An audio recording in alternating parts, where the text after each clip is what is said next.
پتہ نہیں پاکستان میں بچوں کے ساتھ کیا کیا جا رہا ہے، کہاں بچوں کو لے کر جایا جا رہا ہے، اور وہ بھی نو مولود بچے۔ آپ کو یاد ہوگا کہ ابھی ایک دن پہلے کا واقعہ ہے، 14 بچوں کو جلنے کے لیے چھوڑ دیا جاتا ہے، اکیلا کوئی ڈاکٹر نرس نہیں ہے، جبکہ دوسری طرف کراچی میں ناظم آباد کے علاقے میں نجی ہسپتال میں بچے کو مبینہ طور پر غائب کر دینے کا الزام لگایا جا رہا ہے ڈاکٹرز پر، اور ڈاکٹرز یہ دلیل دے رہے ہیں کہ جی خاتون تو پریگننٹ ہی نہیں تھی، اور جو خاتون تھی ان کے پیٹ میں ہوا تھی، مطلب ان کے پیٹ میں ہوا تھی، لوگوں کے سر پر سینگیں، مطلب کچھ بھی کوئی بھی دلیل دے دیں گے، آپ کچھ بھی کہہ دیں گے۔ اب انسان ان سے یہ پوچھے کہ اتنے عرصے سے آپ جو چیک اپ کر رہے تھے، الٹرا ساؤنڈ کر رہے تھے، وہ کیا تھا؟ خاتون کا آپریشن سے پہلے اس کی فیملی کو بلایا جاتا ہے، ملوایا جاتا ہے، دستخط بھی کروا لیے جاتے ہیں آپریشن سے پہلے، اور یہ کہا جاتا ہے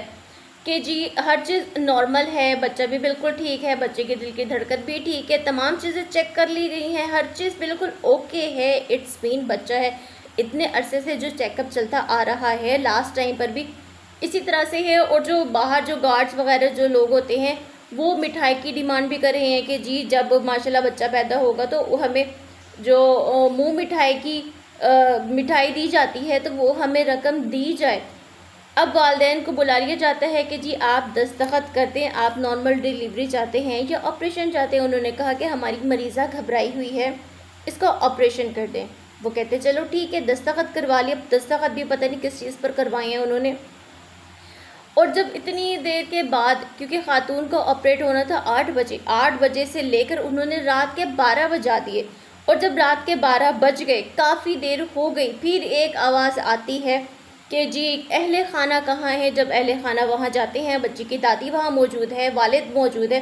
اور وہ سب لوگ وہیں موجود ہیں۔ پھر کہا جاتا ہے کہ جی خاتون تو پریگننٹ ہی نہیں تھی۔ مطلب اتنا بھونڈا مذاق کس طرح سے کر سکتے ہیں؟ اور ڈاکٹر کی حالت بھی یہ تھی کہ وہ بھی صاف نہیں بتا پا رہی تھی، جو ڈاکٹر تھی بہت ہکلا کر بول رہی تھی، کلیئر اس سے بھی نہیں بولا جا رہا تھا، جبکہ بچے کی جو والدہ ہے اس کا کہنا ہے کہ میں نے اپنے بچے کو اپنی آنکھوں سے دیکھا تھا۔ انہوں نے یعنی کہ بچے کو غائب کر دیا ہے، یہ والدین کی طرف سے الزام عائد کیا گیا ہے۔ اب مجھے یہ سمجھ نہیں آ رہی، پاکستان میں بچوں کے ساتھ اگر ایک طرف دیکھیں اسٹوڈنٹس کے ساتھ، مطلب تقریباً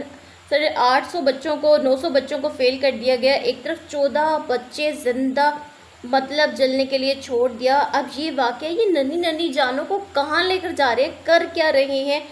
اور اس طرح کی دلیلیں، اگر آپ 14 بچوں کا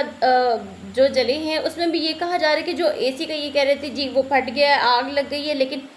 اب جو چیزیں سامنے آ رہی ہیں اس میں یہی ہے کہ جی اے سی تو خراب تھے۔ کچھ رپورٹس میں پوسٹ جو ہے چیزیں ہیں اس میں یہ کہا جا رہا ہے کہ جو جن بیڈس پر بچے تھے ان میں جلنے کے نشان ہی نہیں تھے۔ تو آپ خود سوچیں کہ چیزیں کس طرف جا رہی ہیں، آخر ہو کیا رہا ہے، کر کیا رہی ہیں، لے کر کہاں جا رہے ہیں، ہو کیا رہا ہے اس ملک میں؟ مطلب کوئی نظام نہیں لگ رہا ان تمام چیزوں کو دیکھتے ہوئے، مطلب ایک اندھیری مچی ہوئی ہے، اور اس میں جو ننھی ننھی جانیں ہیں وہ غائب ہیں۔ اس کی پوری تحقیق ہونی چاہیے، اور جو بھی اس میں ملوث ہو اس کو اچھے سے کیفر کردار تک پہنچانا چاہیے۔